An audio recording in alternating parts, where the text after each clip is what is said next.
Welcome to the Unapologetic MidLife Podcast. I am your host, Mindi Lobuzzetta, and I am here today with Liz Rivera, who has joined us to share her journey with her business. Welcome, Liz. Thank you. Thanks for having me. You're welcome. So I know we were introduced through a mutual friend, Yes. and it was like, oh, I already follow her page. Were you really? Oh, I'm pretty sure you were on, Okay. because I think I follow you on Facebook, I think it was. Okay. And I had seen you, and I love what you're doing. So let's Thank just you. dive in. You're welcome, and share what exactly is your business. And then we'll get into your journey of what led you to doing what you do. Okay. Well, I have a YouTube channel. Initially, I started out as just a YouTube channel, Okay. and I have a background in broadcast journalism from way back in the 90s. That was Okay. what I went to undergrad for right out of high school. Okay. I did an internship. We dabbled in the on-camera stuff, and it was always my favorite, something I always wanted to do. Yeah. And I was also a lover of YouTube. So I would watch videos anytime I needed to figure out something. I'd, search it on YouTube and watch the video. Mm-hmm. And then I also, at the time, this was like, I want to say maybe 2018, 2019, Okay.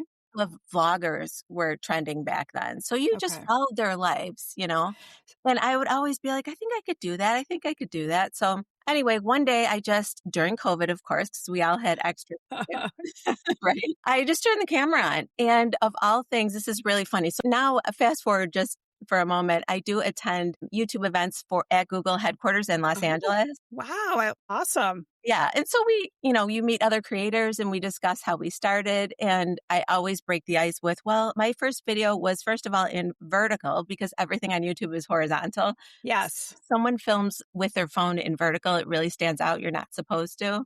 Okay. Long form video. Okay. My phone was vertical and I made cabbage soup. And that just brings the house down, of course. So at the time, I knew I wanted to be on camera, but I wasn't even sure what I was going to do. Or how to do it, right? Clearly there's techniques. None of it. Yeah. I literally figured it all out as I went along. Yeah. So what was the first question? That's okay. What your business is. Okay. So now my channel has evolved into affordable fashion. And obviously I'm 54 years old. So it's for women typically amazing. over 50. Thank you. You're welcome. For women over 50. But when I started my channel, before I monetized and really made it into a business, I was almost 49. So 48, 49 at the time. Yeah. And I feel like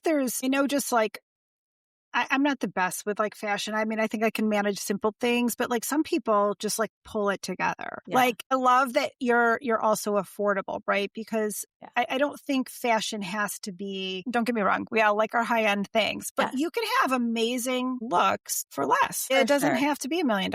Yeah. I mean, I grew up what I like to refer to as low income. Okay. Yep. Same. And as a kid, I always wanted more than I had. I really had not a whole lot to work with. Yeah. I remember being so excited when TJ Maxx came to Buffalo because, think back to mid to late 80s, Esprit was super expensive. Oh, yeah. And they had a few Esprit pieces and I would, beg to get at least one sweatshirt that had the name. The bags. I know we had the bags in school. Yes, the bags too. Yeah, all of that stuff. So for that reason, I've always been someone who shops affordably for clothing, even after I didn't have to. And I do, don't get me wrong, just like you said, throw in a couple luxury pieces and then along with the affordable stuff as well. So I show a lot of Amazon, Target, tons of Walmart. Yep. Surprisingly, they've really turned a corner in fashion. They have some really cute things. Yeah. I have the Spanx knockoff jogger set. I went and bought a couple of those. They were $18 a piece. It was fabulous. I know they do. They have a lot of really nice things. I've even there's a video on my channel. It was called literally 2 words. It just said, look rich. And then I put the little Walmart logo on there and it was one of my best videos because I showed, sort of high-end looking pieces, which they do have. Yep.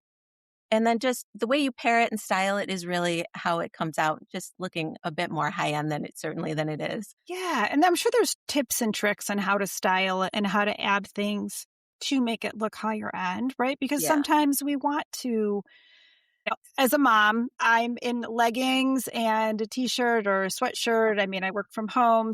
But when I step out and I go someplace, I want to look nice and feel nice. But For sure. We don't also want to wear the same thing every time we leave. So how do you make your look more high end? Like, what are some tips or tricks? Some of the tips and tricks, well, number one, fit. You have to find what suits your body type. Yeah. I'm constantly telling everyone, by the way, I love to self-deprecate, so that's probably going to come out in this interview. We all have our things. But I'm constantly telling people, I do have a short torso. I'm 5'4.5". Okay. But I have longer legs for my height. Yep. So you do have to find what works for you. And one of the jokes on my channel is how much I love tube tops. Well, I love a tube top because they're this big and they cover my entire torso. Yeah. And I pair them with wide leg pants and everything looks great. It's adorable. So finding what works for you is one of the tips. And then I always tell everyone to choose neutral colors. Mm-hmm. Don't get anything a little too crazy. It's going to look affordable. You have to choose neutral colors, things that fit you well. And I always say to look for the details. A lot of times you'll find blouses with fabric covered buttons. That looks high end. Yeah. But it's $14. So if you pick and choose within the affordable fashion, you'll find something to make it look high end. Yeah. And do you do accessories? Because I feel like you do it all. I do. Yeah. I show clothing. Jewelry, shoes, handbags, all of that stuff. And you can even find some cute handbags, believe it or not, at Walmart and Target, and definitely for sure Amazon. They have a lot of designer dupes. I show dupes as well on my channel. Okay. Which is fun. Yeah. Yeah. I think there's something for everybody, right? So For showing sure. the broad range. And I feel like everybody's got a Walmart nearby. Everybody has access to Amazon. Yes. And speaking of, I can see my demographics on the back end of my channel. And I've got women in their late 20s all the way up to mid 60s. Yeah. My average is about 45 to 55 as far as my audience goes, women from the US. Yep. But I do have a wide range. And it's funny. I get a lot of comments from people who say, typically closer to my age, who say that they've kind of given up on themselves, which I think happens, at certain times in your life. And then they said that I've inspired them to take care of themselves better and try different things, wear more clothing that is fitted. A lot of people try to hide their bodies. That isn't always the most flattering look for people. So maybe showing your waist a little bit, or if you don't like your arms, wearing off the shoulder shirt, draws the eye up here, different things like that. And I do occasionally I'll do makeup tutorials and they love that. I was going to say your makeup looks fabulous too. So you do a great job. Like, thanks. It's kind of crazy. So you started out preparing to be on camera with broadcast journalism. Yes. Way back in the 90s. And then, just like every other communications student, if anyone watches this, we all end up in sales because where are we going? Where are you going? Right. There's only so many jobs, I feel like, for it's that. Either, public relations, which locally there's not a ton of that, or news stations, which again, it's difficult to get Buffalo's into. Actually considered a bigger market. So it's very difficult to get in. Yeah. You typically will start out someplace like Elmira, New York or something like that. Oh gosh. Yeah. Tiny so little... I never pursued that. I just went right into sales. I worked for Ingram Micro initially right out of college, which is like technology sales. And I've done a ton of things in my career, which I guess is not typical for Gen X. Gen X typically gets one job and doesn't leave. Stays and that's it. Yeah.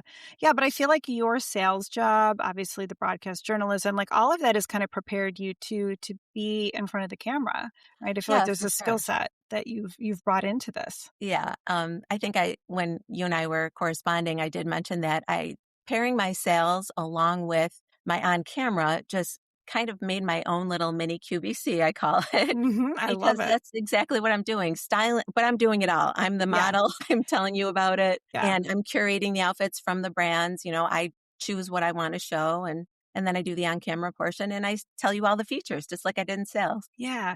I think we're all wondering too, how big is your closet? You know what? How does that work? Honest with you. I give a lot away. Typically the brands, if I'm doing a collaboration with them, they'll give me the clothing.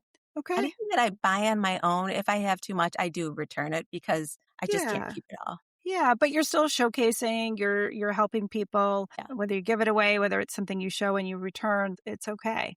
And I've worked one-on-one with, for example, Walmart with paid collabs, and they actually tell you, go ahead and return the stuff when you're done with it. So it's nothing that I'm doing that's wrong or anything like that. You're not actually wearing it and going out. And No. It'd be living your just like life in trying it. it on in the store. Yeah. No, which is great. And I guess, where do you get your inspiration from for your outfits? Like, how does this all come It's funny. At together? first, I was sort of uncomfortable. I was like, I don't know if I have a fashion sense. I can sort of for myself. I tend to be pretty plain. I wear a ton of black. I actually show more on TV, on YouTube than I do in real life.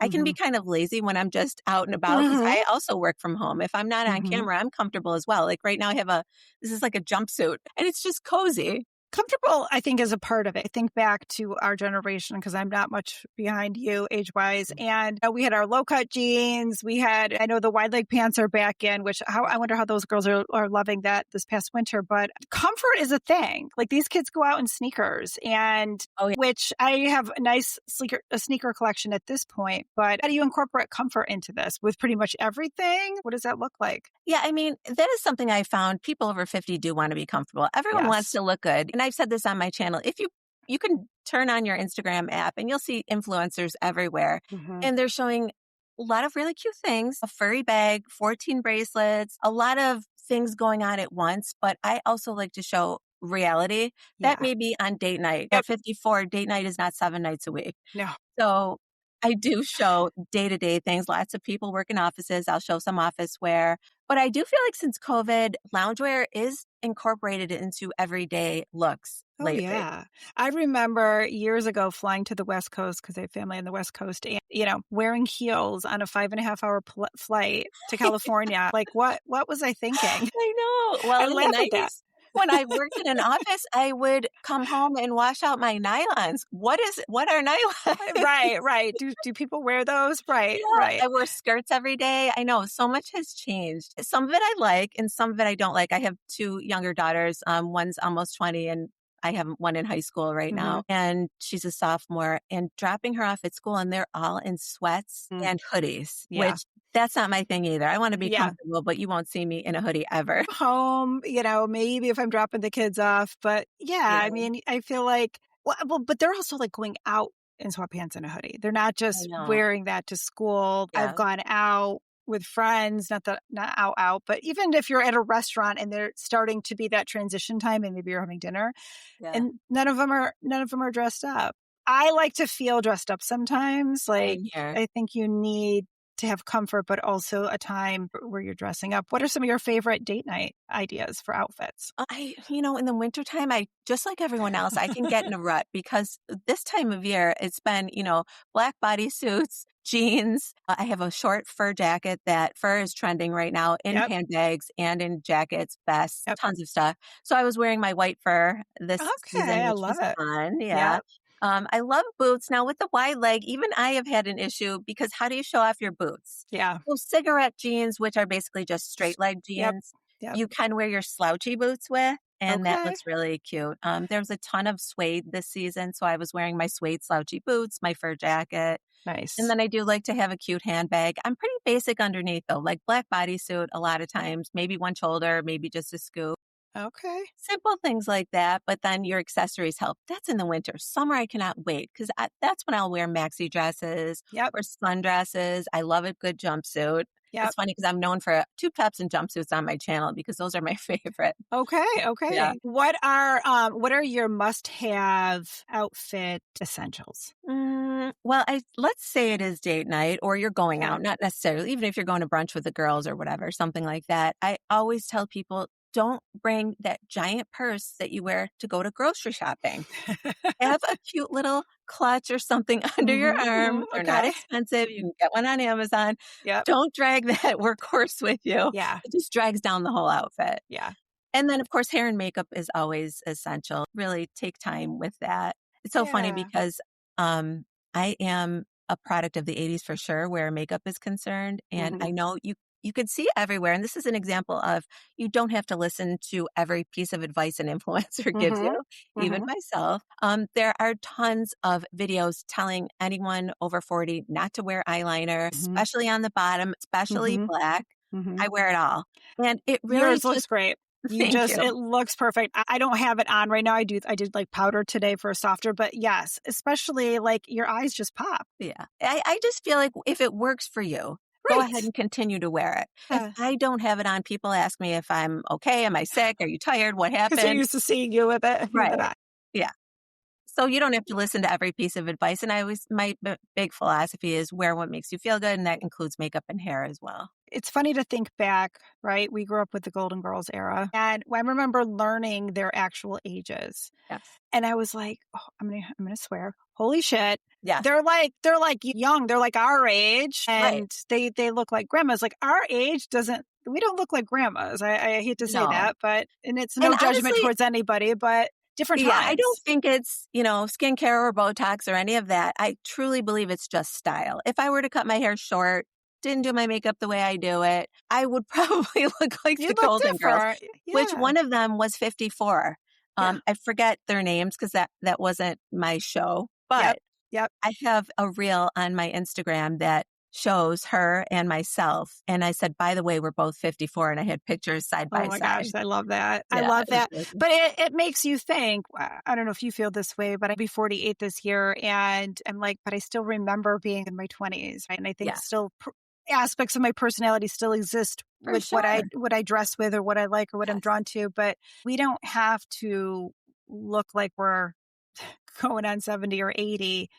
No. At 50. And I feel like, the generation before us, kind of some women from that generation gave us rules. Oh, you can't wear a short skirt after 40. Yes. You should cut your hair after 40. Yes. None of that is true. And I don't know where that came from. And I still have people in my life who will give me that advice. And I just smile and no, I like my long hair. Or you're gorgeous. You don't need to cut your hair. Like there's no reason you need to cut your hair. If you get sick of doing it and you want it shorter and that's your choice, by all means. And I think that's what my channel has done for some women is give them permission to put the short skirt on or a tube top at 54 or grow their hair or wear more makeup or eyeliner if they've heard you're not supposed to. Yeah. A lot of people are just intimidated by those old rules or what they've heard. And I always say it's just makeup. If it doesn't work out, wash it off or it's just clothes.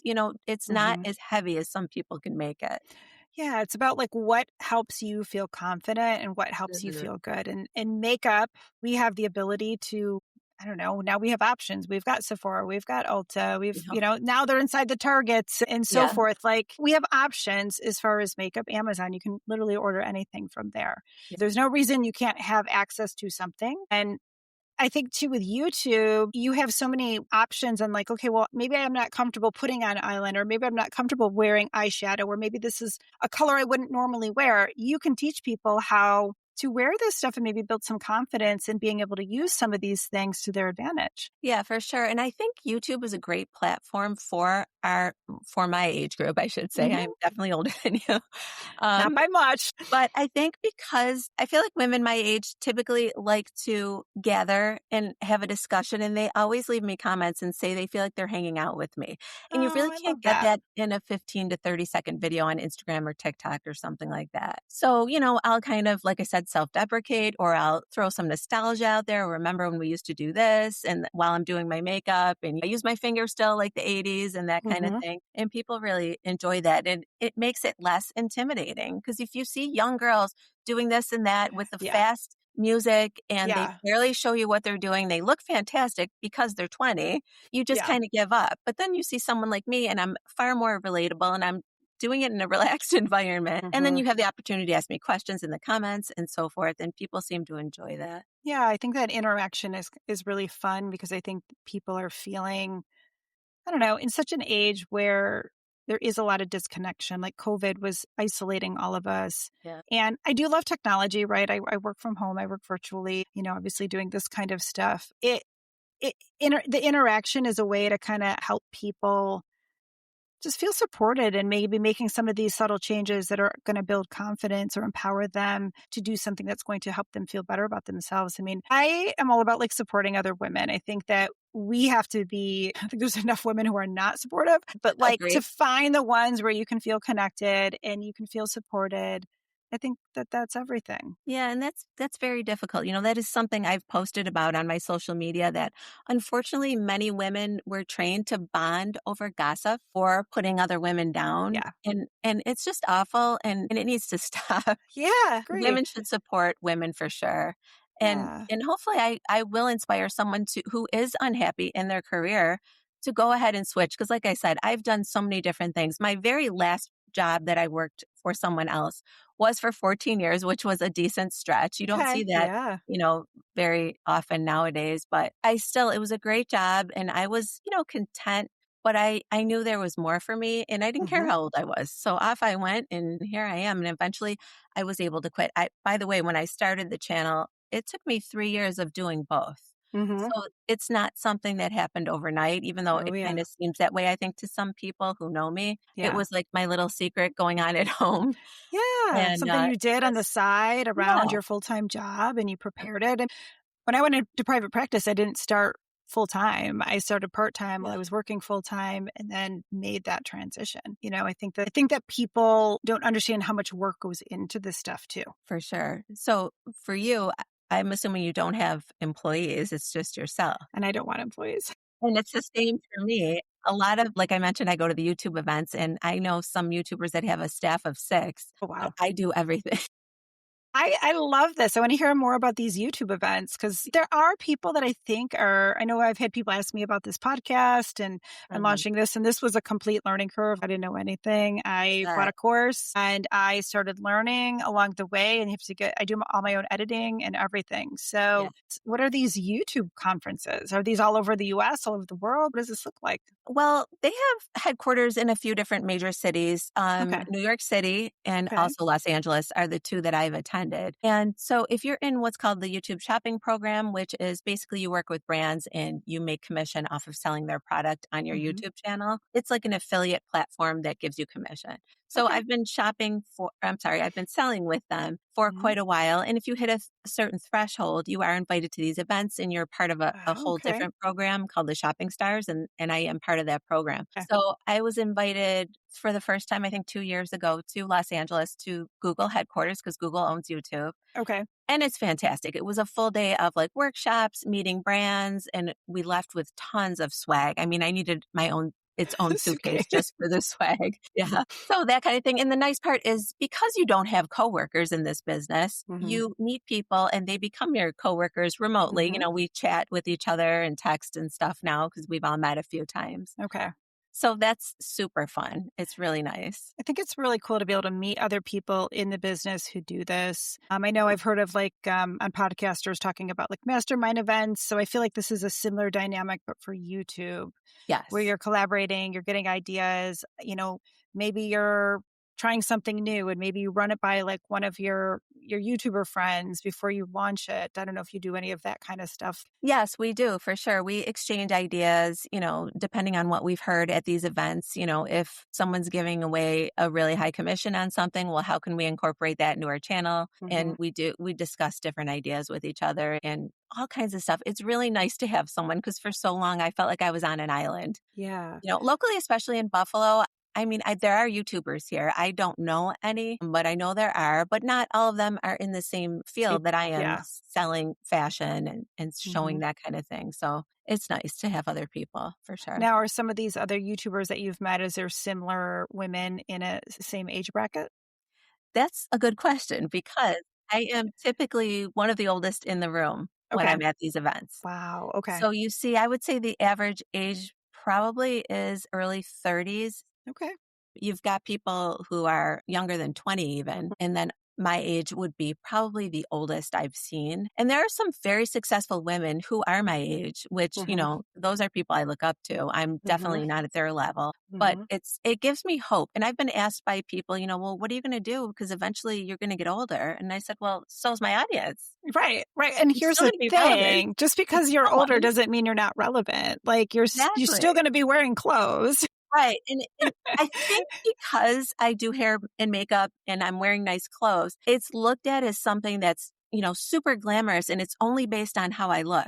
But that's not it at all. And here's the thing, as an almost 48-year-old woman, I don't want to pull up a 20-year-old YouTuber's makeup tutorial because she doesn't have my skin. She doesn't have the Exactly. issues that I deal with. I Right. want a more mature woman who is going to apply makeup and maybe give me ideas that are going to be fitted for me. And again, it doesn't matter if it's the black eyeliner or not. What are the tips on how to get that black eyeliner on if that's what you want? But I don't want it from a 20-year-old. I fully agree. And that's kind of how I started watching YouTube. And then I did discover some of these YouTubers who were my age. And imagine the fangirling when I met them in person. I'm thinking, they have no idea I've been watching them for 6 years. But you hear the stories a lot. I hear the stories with podcasters, same thing. Just like you finally have that person that you've idolized and looked up to in that same realm, and then you meet them. And I don't know. I think it's great. My hope is that they're honored that you followed them and you've maybe learned things from them. Yeah, for sure. They're great. And just like any other industry, a lot of the creators can be competitive. Some only want to hang with, depending on how many subscribers you have, they want to be with people who are higher than them or at their level. Okay. It's just like any other industry. But the nice thing about being this age is I don't care. I was just going to say, I feel like you're going to do you. You're doing a great job. And if you can make friends, I guess I think I want it to be authentic too, not just based on how many followers that you have. Like, is it cool to learn from the people who have like made it big? Yes, sure. But I don't know. You seem more genuine to me. Like you're not somebody who's genuine for that. Even as a young girl, I wasn't that person. So it's not a problem for me. I just find the people who are real. And I found my people in those events and we have a good time. And that's all I need. And it's funny too, because you can look at people's subscriber count and think that they're doing very well. But I've actually had better numbers than people with 5 times the subscribers because of my selling. So you really can't judge how well someone is doing, and why bother? Yeah. And I don't know how accurate like things are on Instagram, but I'll post something and I'll see like, oh, this is the insight for this. And it doesn't match what my followers, like I've had some really decently high viewed things, but I might have only this many followers. So I feel like Instagram is a little bit tricky with that. YouTube, I'm newer to YouTube. Okay. And my stuff's a little bit different than what you're doing too. Yeah. So it's going to have maybe different following to some degree, but also I think there's crossover too, because midlife, here we are. That's right. Here we are. How did it happen? I couldn't tell you. I joke about this though. I'm like, would I like, the 20-year-old body I didn't have to work at? Yeah, that would be fantastic. But the wisdom where I'm at now is just, I wouldn't trade it for anything. Yeah. That's what I appreciate the most. And I try to tell, because I have 2 daughters, I try to tell them how beautiful they are, how they have the world in their hands. And if they only knew. Yeah. How powerful that would make them in life. Because I don't know. I feel like when you have confidence and you're a good person, I don't see you being drawn into like the drama. You're trying to do good things and interact and help other women. And that has a ripple effect. And my hope is that your daughters see you doing this and they're like, that's my mom. If they're younger, sometimes they get a little, oh my God, that's cringy, right? But at the same time, I'm pretty sure that they look up to you and what you're doing. Thank you. And I can kind of tell. They'll go, oh, my mom's filming. That stuff. Yeah. It's It's inspiring. I think also too, being a woman who decided midlife, right, to take this chance and to take this leap, do you think you would have had the confidence in your 20s to do this? Probably not. I remember I did want a news job at the time. And thinking back to then, the internet was brand new. And so I graduated from college in 1995. They actually had a course at my school called World Wide Web, I think it was called. It was a 3-credit course to teach you about it. So that speaks to how brand new it was. Yeah. So if you wanted a job on air or on camera, you had to take a book and the news station addresses were there and you had to write to them and send them a video resume. Oh, and the video resume was this big. On like actual like film? It was on film. I forget even what it was called, some kind of millimeter film, but it was this huge thing that you had to make copies and pay for and mail off, or you would get, the advice they gave you back then was to get a headshot and put your resume on the back. But it was like such a shot in the dark unless you knew someone. So I just kind of said the heck with it. But thinking back, I probably should have pursued it. Again, no confidence. Didn't want to leave Buffalo, leave my family, leave my boyfriend at the time. Yeah. It's intimidating to leave. I feel like what you're doing now has given you the ability to work from home, the convenience of that. I mean, I love the convenience of that. Yeah. And people from all over the world can watch what you put out there and you can inspire and you can help them feel confident I just It's think okay. I it's a mean, good thing. yeah, it's a good thing. And it's sometimes I stop and I think, I can't believe Like, is this I my life? grew a business out of my bedroom.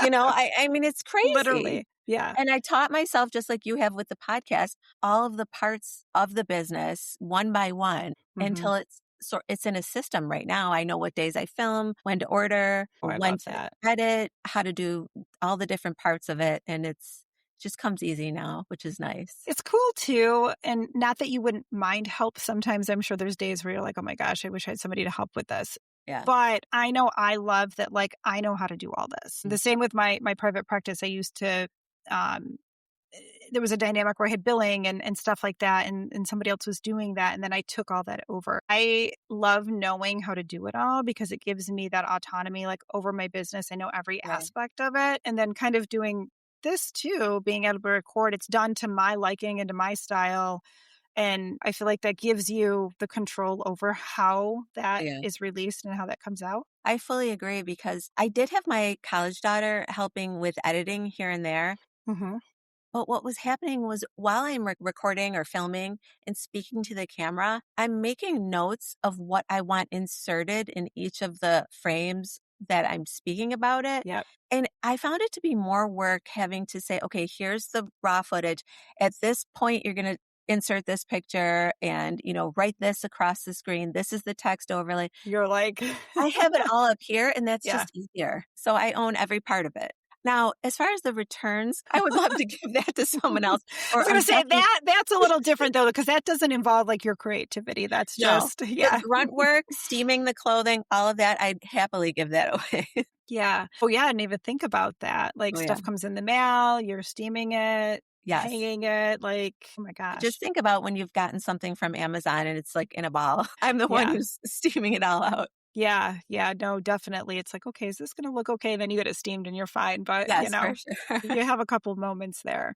Yes. What advice would you give to somebody who might be interested in taking a chance and in starting something like this? Because I just feel like there's so many, like with style and clothing and accessories, makeup, all of it. Like, what would be Yeah. your advice for them be? I mean, honestly, I always say, because I've been asked this multiple times. In fact, I get a lot of DMs from people asking if I have a course or could teach people how to start, which There I you have go. thought of.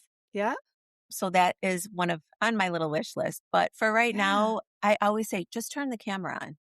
Whatever it is you want to do. If you want to show how you do home decor or cooking or whatever, just turn the camera on. Hmm.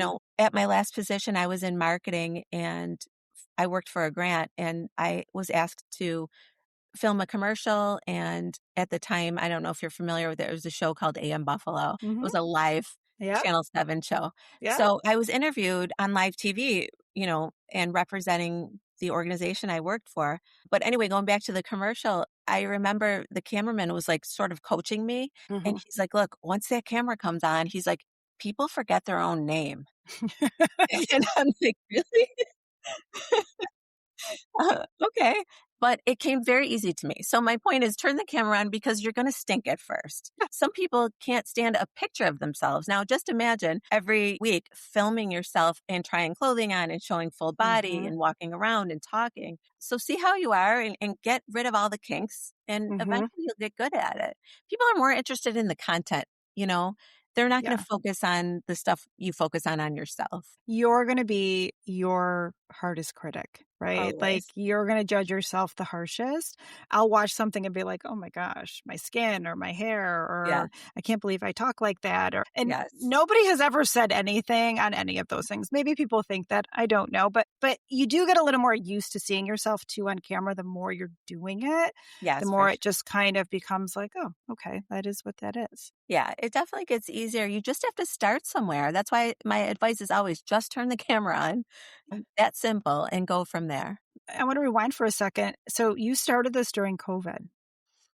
and the world stopped, right? I mean, we were functioning, we were moving along. That's something that happened in China. And then China was like on our doorstep, right? Yeah. Like that's kind of how there was always something going on in China. It just wasn't on my radar. And then it was, and it was like, oh my gosh, like this is real. This is happening. Yes. So, and for that reason, I was working for a grant and we were told to work from home. Well, there really wasn't anything to do. yeah. In the position I was marketing. I used to go out and almost canvas organizations. So now I'm not going out. I was posting a bit here and there on the social media for the organization, but that was not full time. Yeah. And I think at the time YouTube was blowing up because everyone was watching vloggers or just anything to escape their own home. Oh yeah. Anything. Watched everything. We'd already binged everything on Netflix. We're on to the next things, right? Because you couldn't go out to eat. You couldn't do all the normal things. Yeah. Yeah. So I think I was watching cooking videos as well, all that stuff. And so I just like, this is something I want to do. I know I want to do it. Let me just try it. So I didn't buy clothes. I had whatever I had in my closet. And I just started trying it on and filming it after the cabbage soup video. That was the first disaster. Had to cook first. Okay.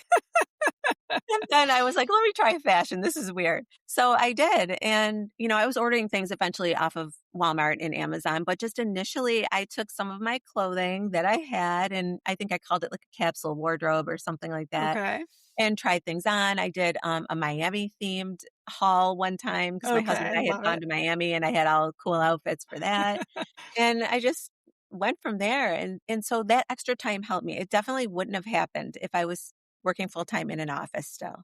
Was there like a single point where things just started to take over? Like you were just like, oh my gosh, like this is working. It did, but it was like inch by inch. So initially for YouTube to get monetized, you have to have 1,000 subscribers and a certain amount of hours of watch time. Okay. So that was my initial goal. Once I realized I liked it and I started making more videos, I'm like, oh, let's see if I can get monetized. I remember thinking if I made like $50 a video and I made 4 videos, I would have $200 a month. Well, that's how it starts though. Yeah. And I was so excited, an extra $200 from just sitting, trying clothes on. So I just had many goals. And the first was to get monetized. And I did. It really, I would say, kind of picked up when I started showing Walmart. Wow. So initially I was showing like Lulu's or something a little more expensive.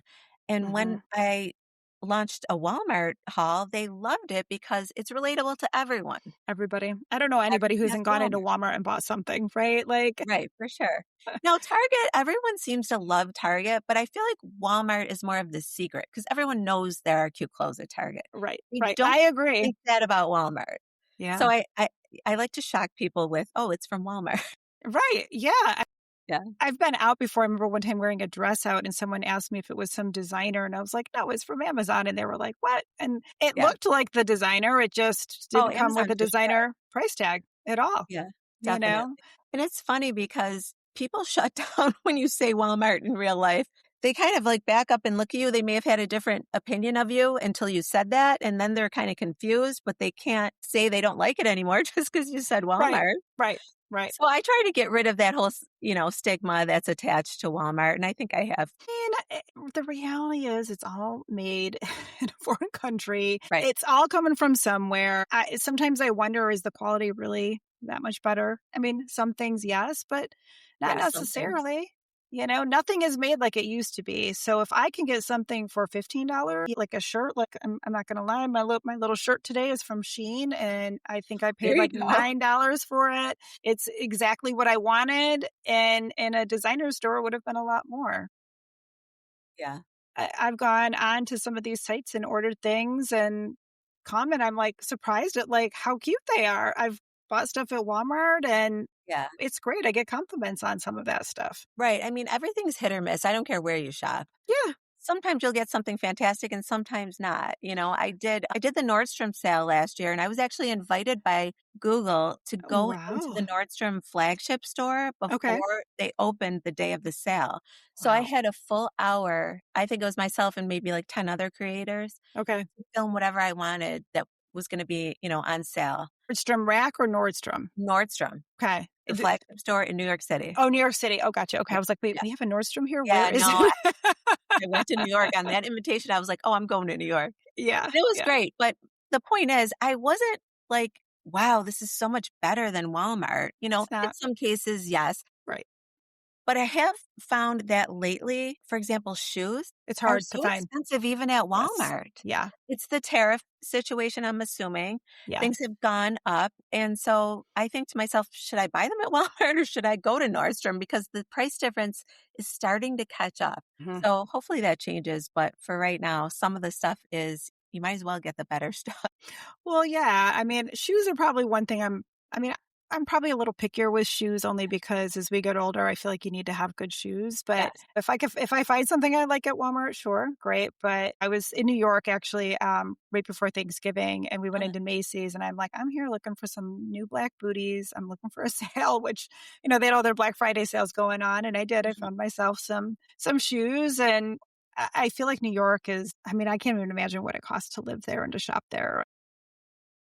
Oh, and being in Nordstrom was amazing. There are some floors that we weren't even allowed on. Oh wow, And they had full bars, like a martini bar, lounge. I yeah. basically think they're set up by appointment, and who's ever purchasing the customer is sitting on the couch, sipping a martini, and And clothes they're are just being brought showing. out Yeah. to them. Yeah. And I was just like, my neck was going to break as we went What am up I the gonna see? escalator. Yeah, yeah, let me look around, yeah. Yeah. What a fun experience. Yeah, it's been great. You yeah, at this point, I mean, how many followers are you at? On YouTube, I'm just under 23,000. Okay, So the people that I see in LA have hundreds of thousands, but that's okay. I'm that's doing all okay, right you're for doing myself. great, yeah.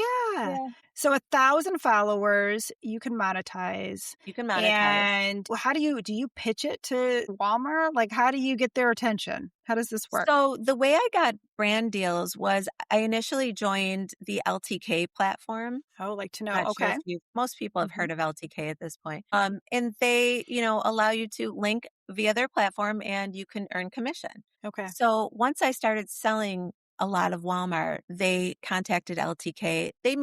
They're not necessarily looking for me, but they'll say, we want a certain age, a certain geographic location influencer to do a collab for us. Mhm, And that's when I was approached. So okay. I've done well over, I don't know, 100 collabs with them throughout the Wow. 4 or 5 years. They definitely have slashed their budget for collabs, just like anything else. There's Mhm. always a gravy train with things, Mm. and then suddenly they pull back a bit. So it's up and down now, but that's okay. I'm still growing, and that's all I care about. Still growing, and there's always going to be more opportunity, right? I mean, are there people all over who are doing this at this point? I mean, I guess I don't know if the competition is up. I don't know if it's tariffs. I don't know what it is, but I feel like there's always going to be the next trends, and there's always going to be somebody that they need. And you've done a good job to grow, and I think what you're doing is like you do a great job. Like I watch it, and I'm like, oh, I feel like I used to love tube tops. I haven't worn them in a long time, and then I Get saw your your tube tube top top. video, and I'm like, man, I might have to get some tube tops again. I love Yes, it. for sure. They're trending. Anything Y2K. So remember all the Sex in the City kind of Mm-hmm. outfits? Mm-hmm. The small bagette purses. Those are all back. I rewatched. I hadn't watched that series I should go back. since the original. Yeah, So it was same. all kind of new to me. I mean, I remembered some of it, but I was really paying attention to the fashion again. Love it. Yeah, yeah. The wide leg jeans, and they came back in. I went back and bought myself a pair of 7 jeans that are wide leg. I'm actually going to wear them out to dinner tonight with one of my girlfriends. But I'm like, okay, Yeah. I can still rock these, even Oh, I though love wide leg. Now, low rise, they're I not never, that. They're mid rise. I can't do the low okay. rise anymore because I'm not. That's Low not rise is comfortable. tough.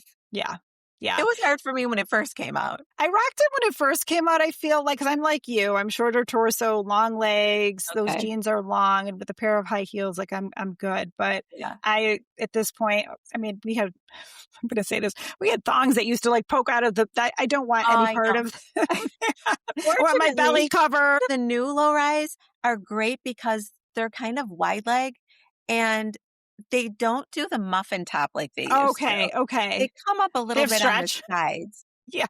and they're stretched. Oh, don't give me any of the 90s rigid denim. Yes. I don't want to Yes. do squats before I leave the house. Yeah, no, absolutely not. No, I laugh. Well, it's funny because I've seen some videos pop up of girls with the wide leg, low rise jeans, and they're like, wait a minute, why do they want, like, they're going off about all the things that we like suffered through. Oh, yes. So, We suffered. yeah, definitely.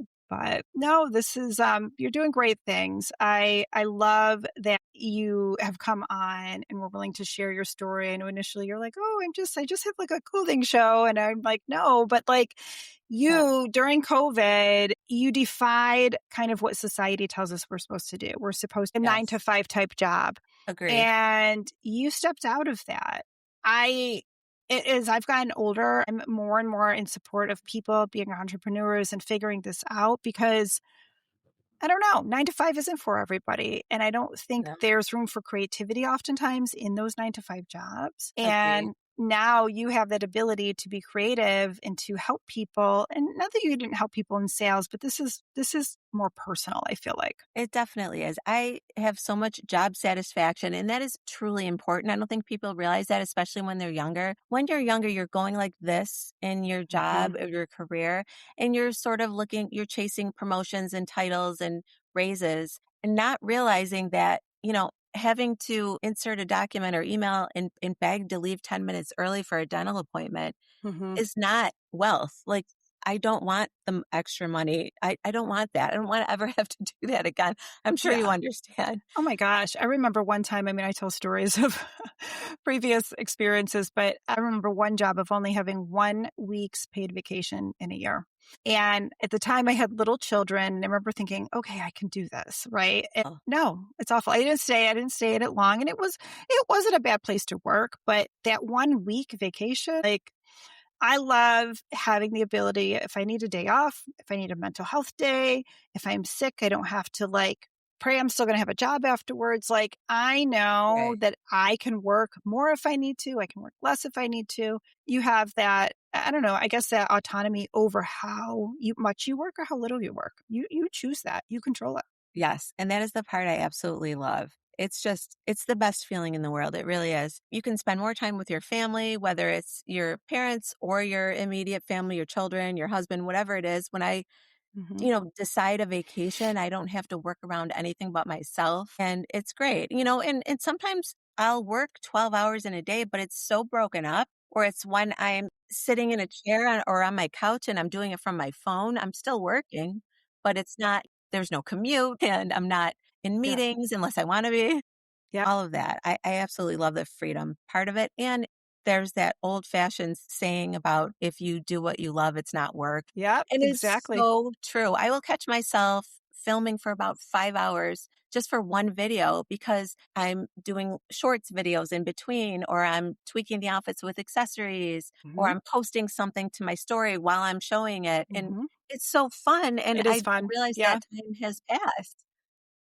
So that's great. It gives you quality of life. It allows you to still be present with your family. It is, I don't want to say it doesn't come with pressure or stress because there's always stress when you're doing stuff, but I feel like there are better kinds of stress, right? It's more stress of like, I'm excited, I get to do this, and there's good stress that comes with it, right? Yeah. But I mean, the stress could be for me, especially if I don't work, I don't get paid. So I could certainly be lazy, but it will come out in my paycheck. Some way. So you really have to be motivated, and I am. So that hasn't been a problem. No, I see you being motivated. I see you doing all the things that you need to do to keep this going. I feel like we need women like you who are willing to step in front of the camera, say, hey, I'm 54. This is what this is, and embrace that, but show us that you can still have style. You can have confidence. You can still wear your makeup exactly how you want to. All my black eyeliner, it's not going anywhere. And you know what? You can be a good person too, right? Like I love it. You don't have to be, you don't have to be old. You don't have to be crabby. You don't have to look like a grandma. And you also don't have to be chasing youth anymore either. I recently posted about, sometimes I look 54 because I am 54. And there's nothing wrong with that. Yeah. If you said 64, I might have a problem. But if I look my age, I should look my age because I am. We're not 20. We're not 20. You're not in competition with your daughters to be 20. No, you're their mom. Absolutely not. You still look fabulous. Thank you. And I think fabulous and 50, like, That's goals. It is. And just to be relaxed and not in competition with anyone but myself is even better. That's what this age brings, and I love it. Yeah. Yeah. Yeah. What would be your takeaway from our episode for those who are watching? What would you want to leave for them? If there's something that's itching at you that you've wanted to try and you're saying, time's up, I'm this age or I'm stuck in this job, that's not true. If you are motivated enough, you can do it. And if it is anything on camera, just turn the camera on. You just have to take that first step. And if it is something that you're meant to do, it will happen. You just have to stick with it. Like I said, I didn't really earn any money for almost 2 years, any significant money. And then suddenly I'm earning more than I did at my last career and having a great time. Yep. So just take that leap. I love it. So take a chance on yourself. Yes. Get yourself in front of the camera and just do it. That's it. It's that simple. It is that simple. I mean, that's the crazy part. We have technology. We have access to editing. I mean, we can do crazy things nowadays with technology. It's mind blowing because I remember learning on a DOS computer. My kids laugh at me. I learned how to type on a typewriter in high school, and here we are. So I know. And one other bit of advice, one thing I think that prevents anyone, women, young or old, from taking a chance on things are what will my friends and family think? And that was in front of me as well. But fortunately, I just quieted that voice down and said, I don't care. I'm doing this for me. And that is a huge component to anything on camera. As you said, you get self-conscious and how do I look and what will they think? Or if I have too much confidence, what will they think? Who does she think she is? That kind of thing. You're right. Do not let that get in your way. Yeah. Because I almost did. And that's why I bring that up. I almost it's important. did. And it wasn't for strangers. It was for people I know. And that is a huge part of this. But don't let it get in your way. Call me. I'll give you some advice. Follow Liz. DM me, whatever it is. I'll talk you right out of it. And I guess on the flip side of that, when you started to release stuff, how in actuality were those people with you? Most were good. Some people will, a lot of times when you do something to better yourself in any way, it does something to other people. Okay. Nope. I can connect with that for sure. Where they look inward and it makes them uncomfortable.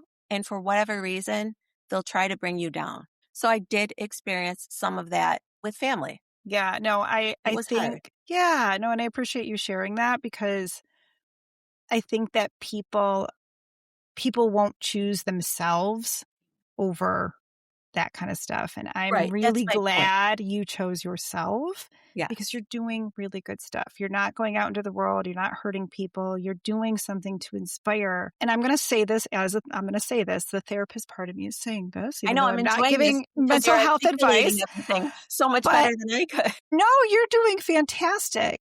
When people give you a hard time about something that you're doing to better your life, you're not, again, hurting people. You're not doing anything negative. You're doing something positive. They project their insecurities. That's what I was trying to say exactly. Their problems, your problems. And it wasn't you. It was them, No. And sadly, those are always going to exist. I remember sharing with somebody that I was doing this in my own life. And they were like, well, you're going to get comments. And I'm like, oh, here we go. Yeah. I'm aware I'm going to get comments. I mean, even as a therapist, sometimes people are like, this isn't a good fit. Okay. It's not me. It's not personal. I'm not a good fit for them. And that's okay. This isn't going to be for maybe everybody, but there's a lot of people it's going to be for meaning what you do. Yeah. I mean, I've gotten comments from women, like I mentioned earlier, how I've helped them. And I'd rather focus on that than someone kind of making fun of me or whatever it was in my life for turning the camera on and doing this. And the more positive reinforcement you get, and you will get that as you continue, it outshadows all of the negativity. And you don't think about it anymore. I mean, I went from being kind of afraid to turn the camera on to showing myself in bikinis on camera for 23,000 people. And I have, I think, 5 million views on my channel. Wow. So think about all the people. That. Yeah. I love that. And I don't even think about it anymore. And you know what? You look fabulous. I just want to put that out there. You look amazing. I think you look happy. You're doing good things. Thank you. I appreciate that. You're welcome. Well, it has been wonderful having you on today. I have really enjoyed hearing your story, your journey, and definitely will be continuing to follow you. I will make sure that your links are in the podcast description because I want people also to be able to follow you and find you, and keep doing what you're doing and keep putting that positivity out there in the world. And I love that there is not an age that we are conforming to. Not at all. There's no limit to this. This is the Unapologetic Midlife. That's right. Perfect fit for this show. I love it. Thank you for having me. It honestly. is. Thank you. Thank you. No, this has been great. Awesome. Yeah. All right. We'll talk soon.